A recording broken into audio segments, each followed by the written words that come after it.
Prefeito, mas o que a gente sabe é que nesse momento, lógico, o desafio de comandar uma cidade como Porto Alegre é muito grande, mas agora comandar uma entidade representativa como a FEMURNE, né, que representa os 167 municípios. Queria que o senhor falasse um pouco sobre como encara esse desafio e qual a responsabilidade que o senhor vê nessa função.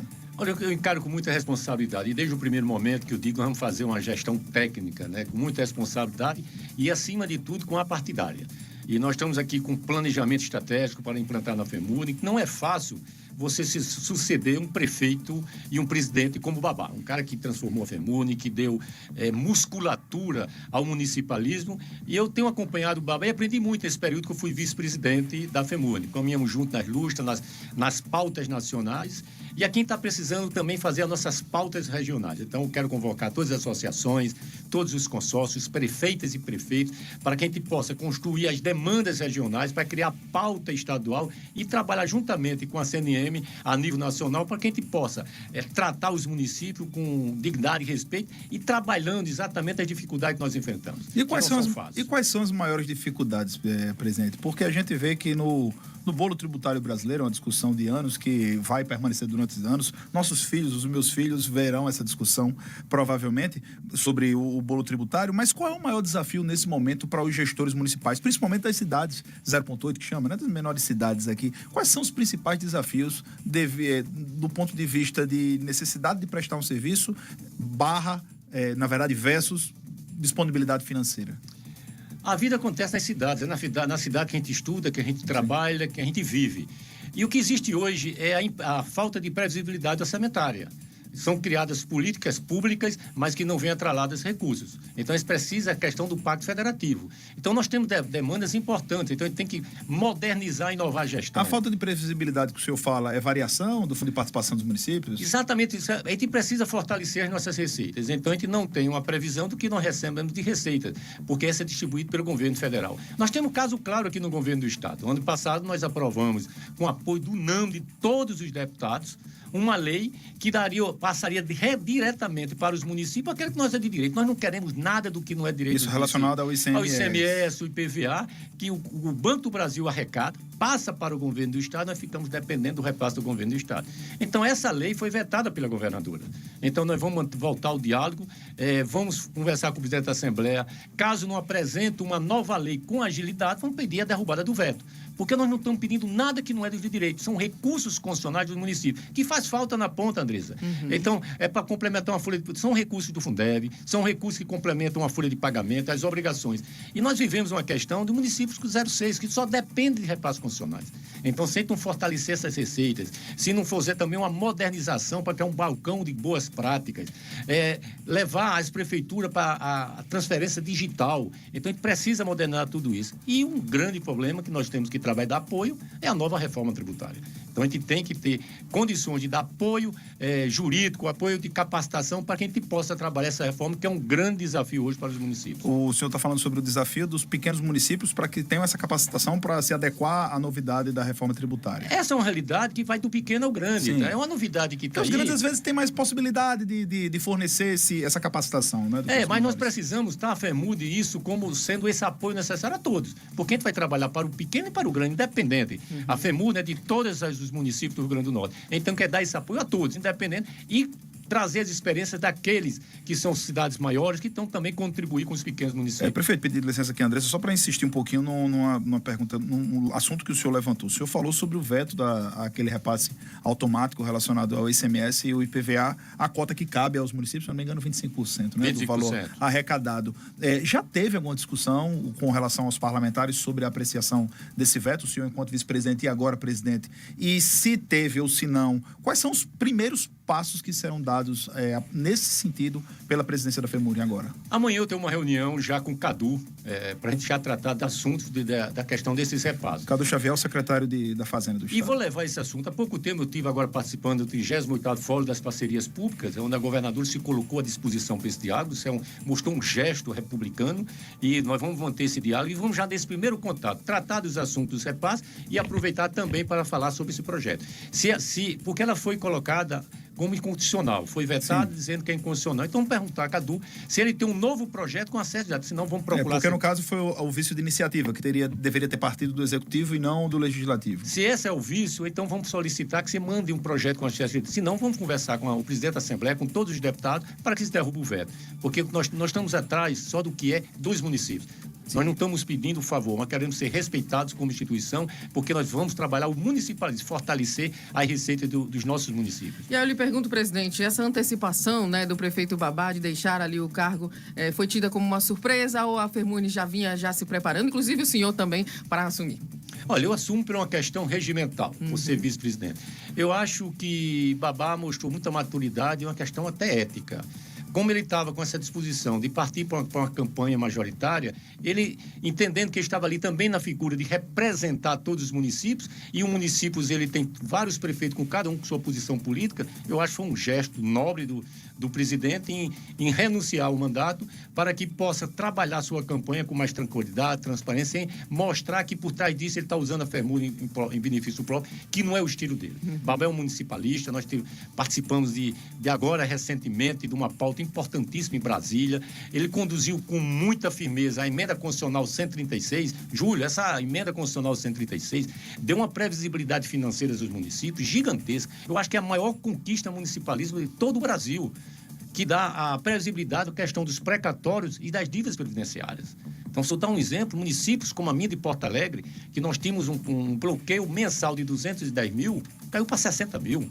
Então, é um ganho e uma previsibilidade de você saber que os seus recursos não serão mais bloqueados. Então, isso é um marco, um legado que Babá deixou nesta luta com muita firmeza na defesa do municipalismo. E a gente fala sobre a possível utilização política, não possível, mas eventual utilização política da Fermuni, porque a gente tem o deputado Benes Leocádio, ele é um municipalista, também foi presidente da Fermuni e conseguiu, a partir desse diálogo que teve durante muito tempo com os prefeitos, se chegar ao cargo de deputado federal. Agora, uma pergunta que não é diretamente ao presidente da Fermuni, sim ao político José Augusto Rego. O senhor acredita que essa atuação de Babá na Fermuni vai contribuir com a candidatura dele, da chapa que ele faz parte? Babá tem uma boa relação com todos os prefeitos. Por que essa boa relação? Porque ele sempre defendeu os municípios. Ele é um cara nato do municipalismo, como o deputado Benes Leocádio. Então, aqueles que sempre defenderam o município vai ter o reconhecimento daqueles que entenderam o seu trabalho. Não é a questão de usar a Fermuni como uma ferramenta política, eu digo muito. Nós somos apartidários, nós temos como prefeito as nossas posições políticas, mas jamais interferir na discussão da Fermuni, porque ali é tem várias tendências políticas e temos que trabalhar com todos eles. Eu mesmo me coloco nessa posição. Eu já fui presidente do consórcio. O consórcio é muito finalitário do Oeste do Potiguar. E os prefeitos sabem qual é o meu comportamento. Né? Nós somos republicanos, ouvindo os interesses de cada um, sem levar a política partidária para dentro do consórcio ou associação. A mesma sua condição da Fermuni. Foi dessa maneira que Babá conduziu a Fermuni. Então, o reconhecimento dos prefeitos por esse trabalho, da sua luta municipalista, os prefeitos são muito gratos a Babá por essa emenda constitucional 136. Não foi fácil, amigo. Essa é uma conquista que será uma marca dele. Então, ele tem sido muito aceito por onde eu tenho andado e tenho conversado com os prefeitos. Mas não que ele tenha usado a Fermuni como trampolim, não. Isso é um trabalho. Não é a primeira vez que Babá é presidente, já foi presidente antes. Vem de uma cidade, São Tomé, como prefeito, tem um histórico, tem uma amizade muito grande e eu acho que isso é um reconhecimento do seu trabalho, da sua história política. Perfeito. Desculpa, Andresa. Pois não. Não, primeiro as damas. Você sempre vai ter prioridade. Não podemos interromper. Né? Jamais. É uma falha que eu cometo. Muito obrigada. Mas, na verdade, eu queria pegar o gancho, né? Porque o senhor se colocou perante Babá e o Babá também comentou sobre o senhor, né? Ser um grande municipalista, né? Inclusive, muito bem avaliado no seu município, com aprovação de mais de 90%. E aí eu lhe pergunto, né? Acho que esse legado, o senhor pretende continuar esse legado, ter essa boa relação, como o senhor coloca aqui, Babá tinha com os prefeitos aqui do nosso Rio Grande do Norte. Como é que o senhor avalia esse momento dessa transição? E só para complementar, acrescentar. É candidato à reeleição no comando da Fermuni?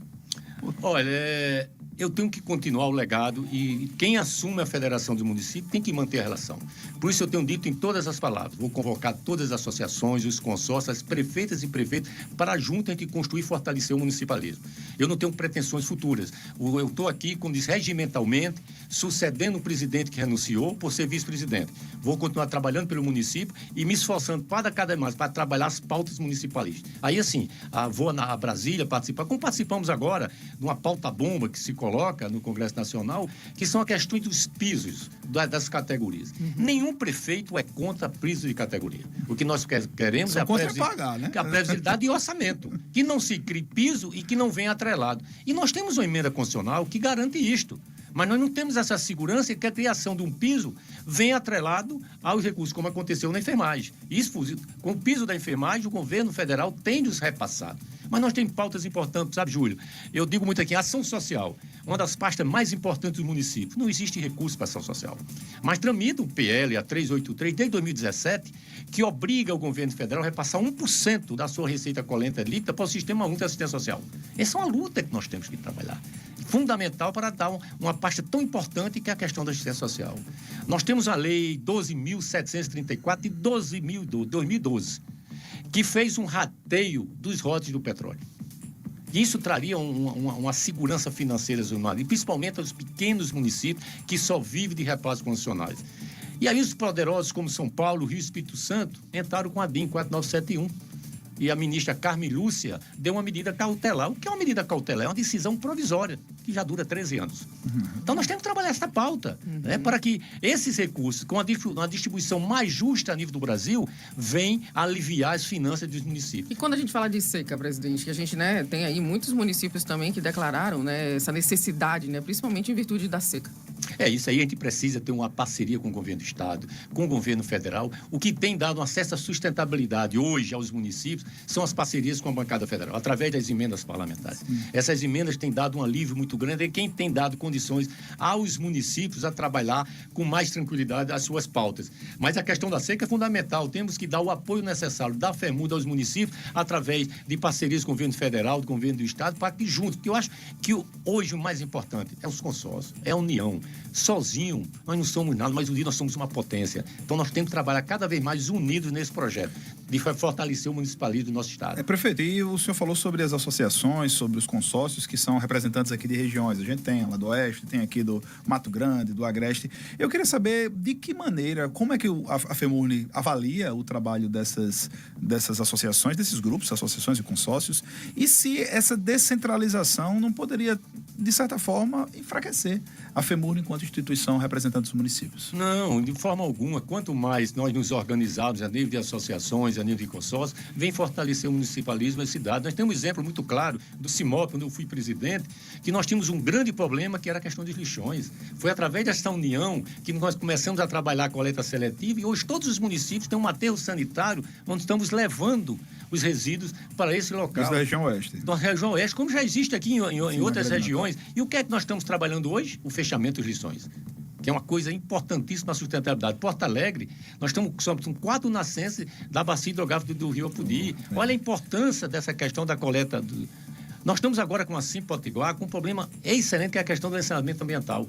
Os consórcios vão passar a fazer licenciamento ambiental. Nós dependemos exclusivamente do IDEMA.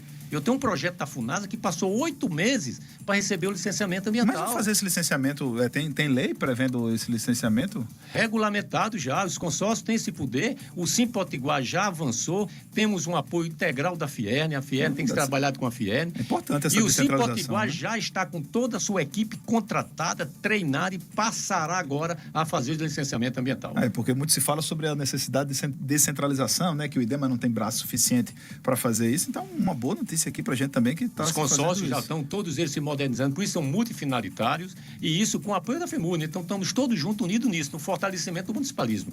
Presidente, e algo que a gente estava falando aqui fora do ar antes, perguntando sobre a questão do turismo, né? Porque o interior do Rio Grande do Norte, a gente tem muito uma vocação aqui no estado do turismo de sol e mar, mas tem crescido também o turismo religioso. E a gente estava falando agora aqui sobre a região oeste, lá sobre Porto Alegre, região que teve um parque aquático que foi feito, que também tem fomentado a região.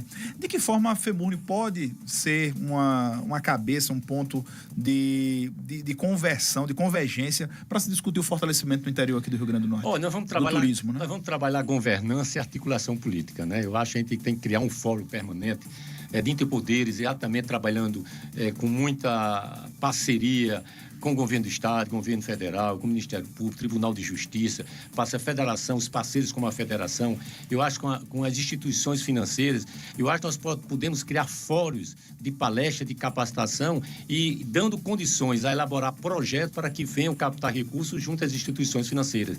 E é importante demais acabar só a questão do turismo do mar, do litoral. Hoje, a nossa cidade de Porto Alegre está em plena atividade, mas não existe recursos carimbados para o turismo. Como não existe para ação social, como não existe para esporte. E a Cachoeira do Pinho todo mundo tem que conhecer, então, né? a gente precisa tem que fomentar recursos para isso. E a recuperação de recursos é fundamental para que a gente possa atingir outras áreas. Porto Alegre é uma cidade com a beleza natural e cultural. Nós somos a terceira vila do Rio Grande do Norte. Nós somos de 1761. Eu não sabia que era tão antiga Porto Alegre. A primeira é Extremóis, a segunda é Areias, a terceira é Porto Alegre. Nós somos a capital revolucionária, né, da Revolução de 1871. Nós somos a maior cidade em termos de quilombolas. Nós temos 4 comunidades quilombolas registradas com o maior número de quilombolas. Nós temos uma história indígena dos índios paiacus, da lenda de Cantofe e Jandi. Então, quem vai a Porto Alegre se encanta como se vai a Martins, como vai... O Oeste tem um potencial turístico muito forte. Muito então, grande. A gente precisa, a nível de FEMUNE, criar mecanismo de apoio, de capacitação, de instrumento de projeto para que a gente possa, cada vez mais, os municípios capacitarem de recursos para desenvolver o turismo nessas regiões. Pois é, e é um desafio não somente do Estado, a gente vê muito pouco dos municípios de interior falarem sobre o turismo. Que bom que o senhor está falando sobre isso aí. Então, parabenizar o senhor pelo cargo, viu, por ter assumido agora o comando da FEMUNE, e também desejar muito boa sorte, que o municipalismo cresça cada vez mais aqui no estado. E muito obrigado também pela gentileza de vir aqui falar com a gente. Eu agradeço a você, Júlio, a Andresa, e dizer a todos meus colegas prefeitos e prefeitos. Eu acho que a FEMUNE não é um só, é a união de todos. Então, eu quero fazer essa administração, seguindo o legado de Babá, mas acima de tudo implementando dentro da FEMUNE um instrumento de parceria e unindo todos os prefeitos e prefeitos para a gente poder seguir com o municipalismo, que é importante para o desenvolvimento das nossas cidades, porque é para isso que nós lutamos por um Rio Grande do Norte melhor.